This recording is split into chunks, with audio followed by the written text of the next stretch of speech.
Razlog zbog kog vam se obraćamo je apel na savest i razum kreatora budžeta opštine Aranđelovac za 2021. godinu iz vladajuće koalicije Srpske napredne stranke i Socijalističke partije Srbije da se u budžetu konačno posle decenije oklevanja umesto u granitne ploče, asfalt i beton počne ulagati u žive ljude i rađanje dece.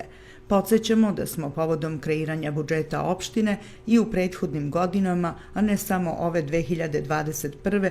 predlagali da se upotrebom sistema 48 obim aktivnosti javnih preduzeća poveća za oko 30% na korist svih građana opštine, a da se istim instrumentom kontrole rada javnih preduzeća smanji trošenje novca svih nas iz budžeta opštine za oko 15% uz depolitizaciju rada opštinske uprave, povećanjem transparentnosti u njenom radu. Uštedom od 15% budžeta opštine ostalo bi svake godine oko 2 miliona evra za ulaganje u ljude i brigu o ljudima.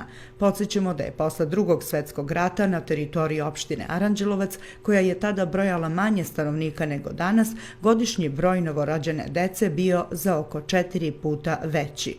Opštinska organizacija Dveri iz Aranđelovca traži da se za svih oko 330 dece, koliko se prosečno rodi u našoj opštini godišnje, iz budžeta opštine izdvoji po 1000 evra kao poklon, a ne samo da se 100.000 dinara da na rođenju jednom detetu, onom koji je prvo rođeno u januaru na početku svake kalendarske godine.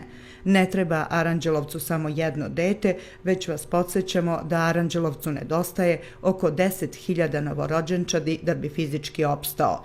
Tražimo da se budžet opštine koristi za podršku rađanju i pomoć živim ljudima, a ne da se baca u granitne ploče i zgrće u džepova pojedinaca, kaže se u saopštenju opštinske organizacije Dveri iz Aranđelovca.